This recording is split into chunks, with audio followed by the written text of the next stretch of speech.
Hello friends, welcome to crazy GK trick. Daily current affairs session में मैं राजा आप सभी का स्वागत करता हूं। दोस्तों, आज है तारीख 27 जून 2022 और आज से संबंधित सभी महत्वपूर्ण घटनाओं पर हम फोकस करेंगे जो आने वाले अपकमिंग एग्जाम्स के लिए बहुत जरूरी है। यदि आप इसका पीडीएफ प्राप्त करना चाहते हैं तो आप हमारे रूट एप्लीकेशन से पीडीएफ को डाउनलोड कर सकते हैं। इसका लिंक आपको नीचे डिस्क्रिप्शन बॉक्स में दिया गया है। दोस्तों, इसके साथ आपको मिलेगा डेली क्विज रात को 10 बजे हमारे टेलीग्राम पर। साथ में रूट एप्लीकेशन पर भी आपको क्विज मिलेगा। सफल इंसान हमेशा मुश्किलों में भी मौके की तलाश करता है और असफल इंसान मौके में भी मुश्किलें देखता है। बिल्कुल ये बात सही कही गई दोस्तों। जो सक्सेसफुल इंसान होता है ना, जो सफल इंसान होता है, वो कभी भी चुनौतियों से नहीं डरता। वो हमेशा अपनी प्रॉब्लम्स के सोल्यूशन ढूंढ ही लेता है। वो अपने ऊपर विश्वास करता है और बस आगे बढ़ने का चाह रखता है और कार्य करता रहता है। देखिए फ्रेंड्स, आज का सबसे पहला महत्वपूर्ण करंट अफेयर्स आप सभी के सामने रहा। एनआईए नेशनल इन्वेस्टिगेशन एजेंसी के नए महानिदेशक हाल ही में कौन नियुक्त किए गए हैं? Who has been appointed as the new Director General of NIA? तो दोस्तों, इनका नाम है दिनकर गुप्ता। क्या नाम है इनका? दिनकर गुप्ता नाम है। अब इनके नाम को याद करने की एक छोटी सी ट्रिक है, ध्यान से सुनिएगा। देखिए फ्रेंड्स, यहाँ पे लिखा हुआ दिन। देखिए फ्रेंड्स, जैसी सुबह होती है, जैसी सुबह दिन होता है, तो मैंने आपको क्या बोला है कि आपको अपने अंदर इन्वेस्टिगेशन करनी है। आपको अपने अंदर झांकना है कि आपने कितना लक्ष्य रखा है और आपने पिछले दिन कितना वर्क किया है। इस प्रकार से आप याद रखेंगे तो आपको याद हो जाएगा Dinkar Gupta national investigation agency के महानिदेशक बनाए गए हैं। देखिए फ्रेंड्स, ये 31 मार्च 2024 तक इस पद पर अपनी सेवा देंगे। इनकी बात करें तो पंजाब कैडर के 1987 बैच के आईपीएस ऑफिसर हैं और ये पंजाब के डीजीपी भी रह चुके हैं। तो नेशनल इन्वेस्टिगेशन एजेंसी की बात आ रही है तो देखिए फ्रेंड्स, इसकी स्थापना कब हुई है? नेशनल इन्वेस्टिगेशन एजेंसी की स्थापना 2009 में हुई है। देखिए फ्रेंड्स, इसका सबसे इंपॉर्टेंट वर्क क्या है? भारत की प्राथमिक आतंकवाद निरोधी task force, anti terrorism task force है, यानी आतंकवाद के खिलाफ ये कार्य करती है। यह एक ऐसी स्पेशल एजेंसी है जो राज्यों की विशेष अनुमति के बिना राज्यों में आतंकवाद से संबंधित अपराधों की जांच से निपटने का अधिकार रखती है। ये एजेंसी किस मंत्रालय के अंतर्गत आती है, कार्य करती है? गृह मंत्रालय के अंतर्गत। गृह मंत्री कौन है? अमित शाह जी हैं। चलिए फ्रेंड, चलते हैं सेकंड इंपॉर्टेंट करंट अफेयर्स की ओर। हाल ही में केंद्र सरकार ने इंटेलिजेंस ब्यूरो का प्रमुख किसे नियुक्त किया है? Who has been appointed by the central government as the head of intelligence bureau? तो इसका सही उत्तर है तपन कुमार डेका। इसका क्या उत्तर है? तपन कुमार डेका। अब आप इसे कैसे याद रखेंगे, इसके लिए भी आपको एक छोटी सी ट्रिक याद रखनी है। दोस्तों, यदि आपको इंटेलिजेंट बनना है ना, तो आपको तब करना पड़ेगा। क्या करना पड़ेगा? तब करना पड़ेगा, मेहनत करनी पड़ेगी, तब आप इंटेलिजेंट बनेंगे। देखिए फ्रेंड्स, केंद्रीय कैबिनेट ने नियुक्ति समिति ने तपन कुमार डेका को आईबी इंटेलिजेंस ब्यूरो के नए निदेशक के रूप में नियुक्त किया है। ये हिमाचल प्रदेश कैडर के 1988 बैच के आईपीएस ऑफिसर हैं। ये किनकी जगह लेंगे? अरविंद कुमार की जगह लेंगे, जिनका कार्यकाल 30 जून को समाप्त हो रहा है। इनका कार्यकाल कितने साल के लिए होगा? 2 साल के लिए इस पद पर ये बने रहेंगे। अब यहाँ पे बात आ रही है आईबी की, यानी इंटेलिजेंस ब्यूरो की। आइए जानते हैं इससे रिलेटेड बहुत सारे इंपॉर्टेंट फैक्ट्स जो आपके एग्जाम के लिए जरूरी है। देखिए, सबसे पहले ये जान लीजिए कि इसकी स्थापना कब हुई है? 1887 में इसकी स्थापना हुई। इसका हेडक्वार्टर कहाँ पर है? न्यू दिल्ली में इसका हेडक्वार्टर है। इंटेलिजेंस ब्यूरो हमारे देश की खुफिया एजेंसी है जो देश के आंतरिक मामलों, इंटरनल अफेयर्स पर नजर रखती है। यह एक तरह से देश की आंतरिक सुरक्षा के लिए कार्य करती है। इसका मुख्य कार्य क्या है? देश के अंदर इंटेलिजेंस डिटेल्स जुटाना और देश की सुरक्षा सुनिश्चित करना। यह किस मंत्रालय के अंतर्गत आता है? गृह मंत्रालय, होम मिनिस्ट्री के अंतर्गत आता है। प्रेजेंट में होम मिनिस्टर कौन है? अमित शाह जी हैं। चलिए मित्रों, चलते हैं थर्ड इंपॉर्टेंट करंट अफेयर्स की ओर। भारत में पहली बार ऐसा हो रहा है कि मूंगा की 4 नई प्रजातियां कहां पर पाई गईं? Where have 4 new species of coral found for the first time in India? तो दोस्तों, ये जो प्रश्न है ये यूपीएससी पॉइंट ऑफ व्यू से भी है और भारत के सभी एग्जाम को कवर करेगा। इंपॉर्टेंट क्वेश्चन है, एनवायरमेंट से रिलेटेड है। तो इसका सही उत्तर है अंडमान निकोबार द्वीप समूह। अंडमान निकोबार द्वीप समूह में पहली बार मूंगा की 4 नई प्रजातियां पाई गई हैं। भारत में पहली बार एजोक्सिनथेलेट ग्रुप के कोरल मूंगा की 4 नई प्रजातियां पाई गई हैं। इन प्रजातियों की खोज जूलॉजिकल सर्वे ऑफ इंडिया के वैज्ञानिक तमाल मंडल और चिल्लादुराई रघुनाथन ने की है। आइए और भी इंपॉर्टेंट पॉइंट्स को जान लेते हैं। जो 4 प्रकार की नई प्रजातियां हैं इनका नाम क्या क्या है जो एग्जाम में पूछा जा सकता है। तो जो खोजी गई 4 प्रजातियां हैं, पहली है ट्रैंक्टोफ्लेबेलम क्रेसम, सेकेंड है ट्रैंक्टोफ्लेबेलम इनक्रेस्टेटम, थर्ड है फ्रेंड्स ट्रैंक्टोफ्लेबेलम एक्यूलिटम और चौथी है ट्रैंक्टोफ्लेबेलम इरेगुलरे। देखिए फ्रेंड्स, ये जो मूंगा होता है इसे हम क्या कहते हैं, इसे हम कोरल को क्या कहते हैं? मूंगा को हम कोरल कहते हैं और मिर्जान भी कहते हैं। यह कैसा जीव है? यह एक प्रकार का समुद्री जीव है जो लाखों करोड़ों की संख्या में एक साथ रहता है। देखिए यहां पर आप देख पा रहे हैं, इन्हें मूंगा कहते हैं। दोस्तों, इन जीवों में रीढ़ की हड्डी नहीं पाई जाती है। चलिए दोस्तों, चलते हैं अगले महत्वपूर्ण प्रश्न की ओर। तो अगला महत्वपूर्ण प्रश्न आप सभी के सामने रहा। हाल ही में प्रधानमंत्री नरेंद्र मोदी जी G7 सम्मेलन में भाग लेने के लिए किस देश की यात्रा पर जा रहे हैं? Very very important question. दोस्तों, दूसरे तरीके से प्रश्न आपसे ही पूछा जा सकता है कि G7 जो समिट है इस बार कौन सा देश इसकी मेजबानी कर रहा है? तो इसका सही उत्तर है जर्मनी। तो नरेंद्र मोदी जी कहां पर जा रहे हैं? जर्मनी में जा रहे हैं G7 सम्मेलन में भाग लेने के लिए। दोस्तों, ये जो सम्मेलन है कब से कब तक चलेगा? 26 से लेकर 28 जून 2022 को इसका आयोजन किया जाएगा और इस G7 में समिट में भाग लेंगे पीएम नरेंद्र मोदी जी। दोस्तों, प्रधानमंत्री मोदी जी किन मुद्दों पर यहां पर चर्चा करेंगे, अपनी बात रखेंगे? Environment, energy, climate, food security, health और लैंगिक समानता, इन सभी मुद्दों पर चर्चा करेंगे कौन? प्रधानमंत्री नरेंद्र मोदी जी। दोस्तों, सबसे ज्यादा गौर करने वाली बात यह है कि भारत रूस का साथ दे रहा है और G7 में जितने भी देश हैं वो रूस के विरोध में कार्य कर रहे हैं। G7 सम्मेलन में भारत पर रूस के साथ व्यापार पर रोक लगाने के लिए प्रेशर किया जाएगा। देखिए यहाँ पे बात आ रही G7 की, तो मैं आपको बता देता हूं G7 में कितने मेंबर हैं। तो देखिए G7 में 7 मेंबर देश हैं। कितने मेंबर देश हैं? 7। अब आपको इसको याद करने की एक छोटी सी ट्रिक है। आपको याद रखना है जीजा कई बार फ्रांस आए, जीजा कई बार फ्रांस आए। आप ऐसे याद रखिए, जीजा कई बार फ्रांस आए। अब आइए मैं आपको 7 देशों के नाम बता देता हूं एक बार में।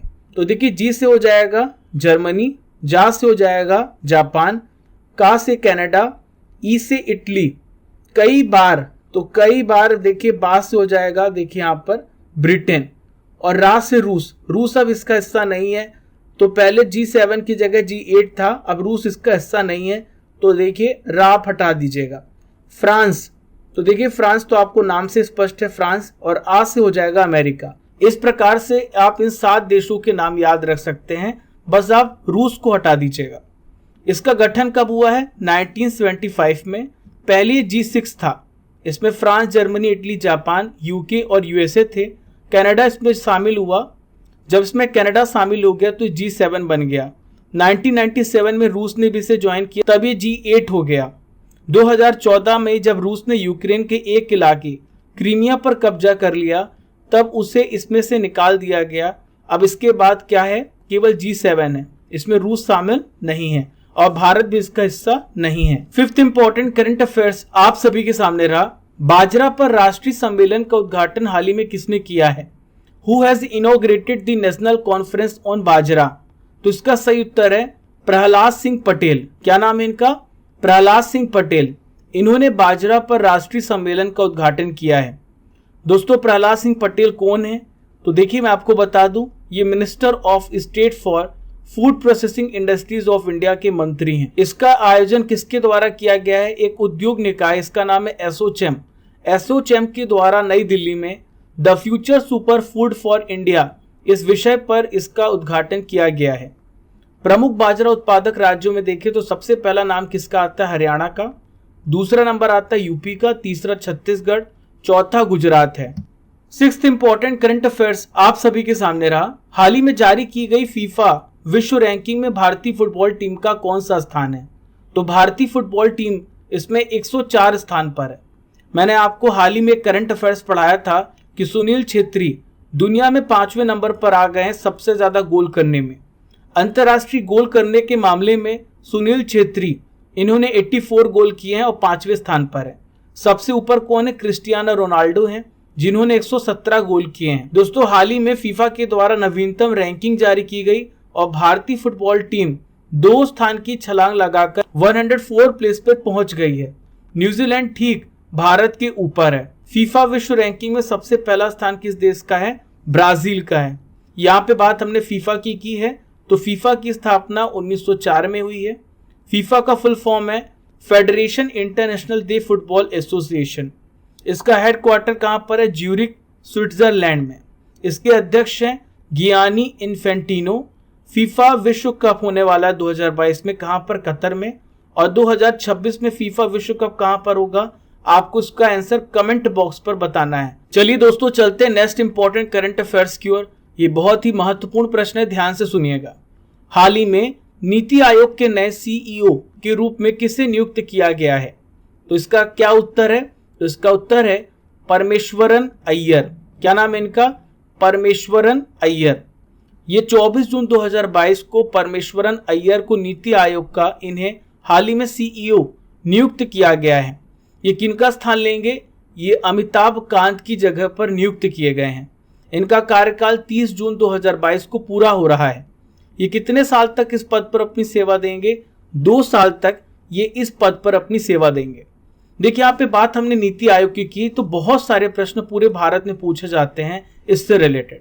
तो पहले नीति का फुल फॉर्म देखिए आप, national institution for transforming India, ये इसका फुल फॉर्म है, याद रहेगा आपको। इसकी स्थापना किसने की है? भारत सरकार ने। कब की है? 1 जनवरी 2015 को इसकी स्थापना की है। ये किसका स्थान लेकर के आई है? ये योजना आयोग के स्थान पर बनाया गया है, प्लानिंग कमीशन के स्थान पर बनाया गया है। नीति आयोग क्या है? एक नॉन कॉन्स्टिट्यूशनल बॉडी है, गैर संवैधानिक निकाय है, यानी इसका जो वर्णन है, इसका जो उल्लेख है हमारे कॉन्स्टिट्यूशन में नहीं किया गया है। ये भारत सरकार के लिए थिंक टैंक का कार्य करती है, पॉलिसी मेकिंग का कार्य करती है। इसका मुख्यालय दिल्ली में है।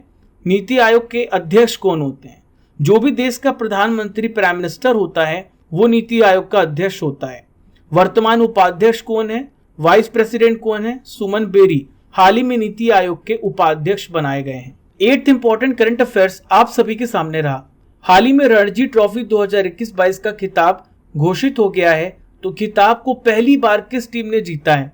Which team has won the Ranji trophy 2021-22 title for the first time? तो दोस्तों, मध्य प्रदेश राज्य ने इतिहास रच दिया है। मध्य प्रदेश ने पहली बार रणजी ट्रॉफी को जीत लिया है। दोस्तों, रणजी ट्रॉफी कैसा टूर्नामेंट है? तो यह एक क्रिकेट टूर्नामेंट है और भारत का सबसे बड़ा घरेलू क्रिकेट टूर्नामेंट है, डोमेस्टिक क्रिकेट टूर्नामेंट है और इसका नया चैंपियन बना है मध्य प्रदेश। दोस्तों, ये जो फाइनल मैच है कहां पर खेला गया था?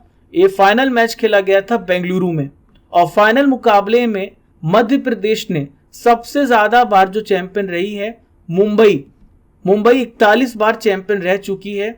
इसको 6 विकेट से हराकर पहली बार खिताब को अपने नाम कर लिया है। फाइनल में मध्य प्रदेश ने मुंबई को कितने विकेट से हराया है? 6 विकेट से हराया है। आइए फ्रेंड, देखते पिछले 8 साल के रणजी चैंपियन के बारे में। तो देखिए, इस बार के तो चैंपियन मध्य प्रदेश है, था 2020-21 में इसका आयोजन नहीं हुआ कोई।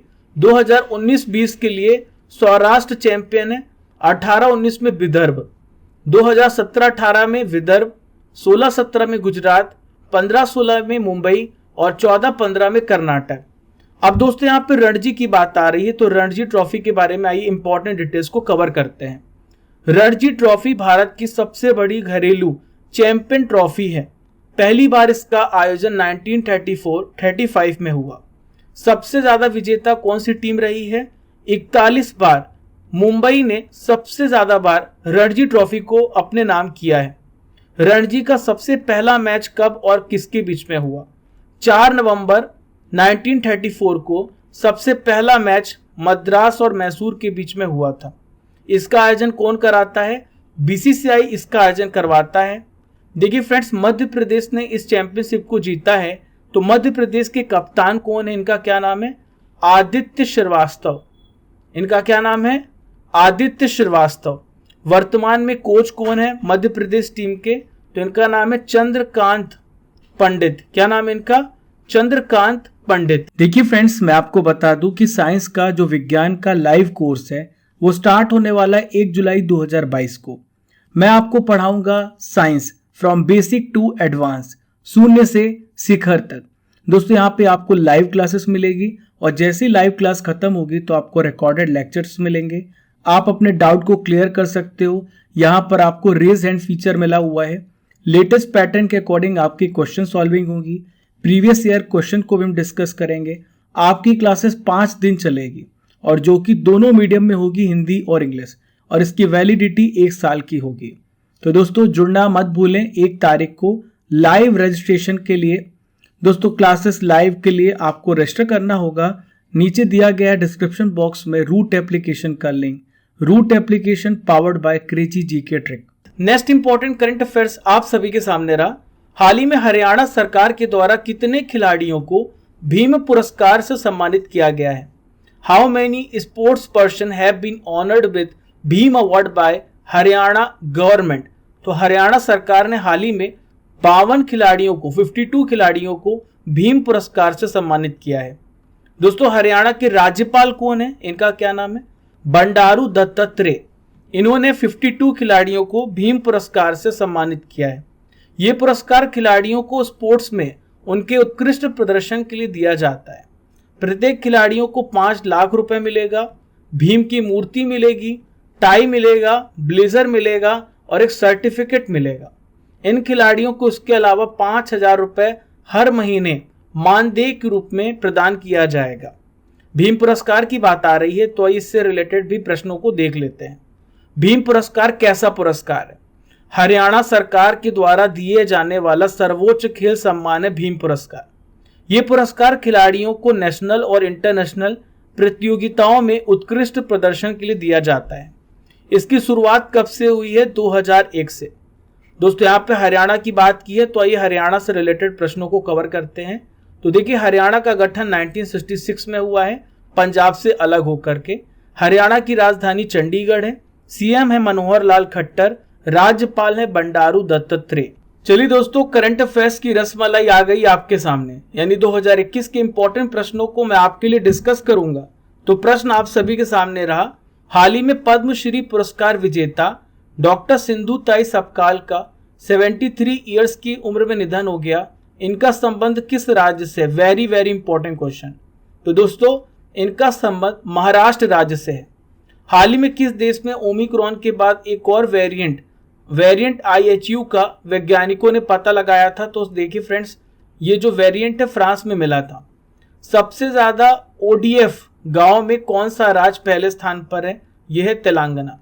भारत कितने देशों के साथ अभ्यास मिलन 2022 मेगा नौसैनिक युद्ध खेलों की मेजबानी करेगा? तो इसका सही उत्तर है 46।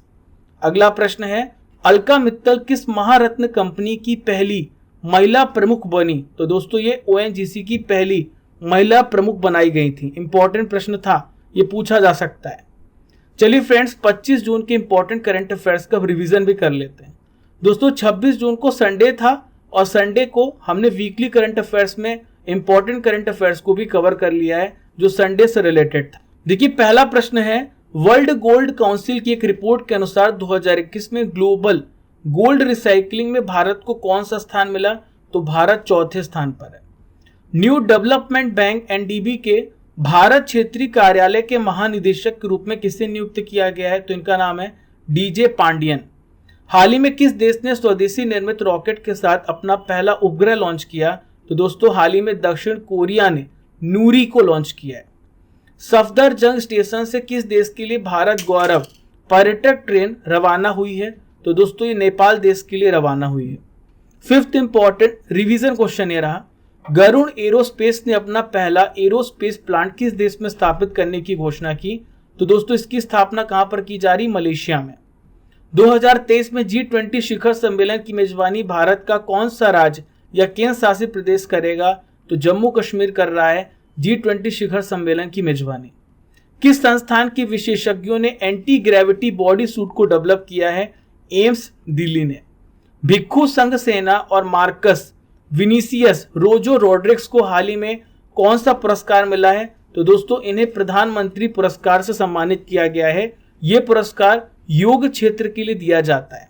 चलिए दोस्तों, 9th इंपॉर्टेंट रिवीजन क्वेश्चन ये रहा। लेखक रूथ ओजेकी ने 2022 का वीमेंस प्राइज फॉर फिक्शन जीता। ये किस देश से संबंधित है? तो इनका संबंध अमेरिका देश से है। हाल ही में किस दिन को वर्ल्ड हाइड्रोग्राफी डे के रूप में मनाया गया?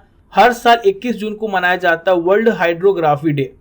डियर फ्रेंड्स, मैं आपसे प्रश्न करूंगा जिसका उत्तर आपको कमेंट बॉक्स पर देना है।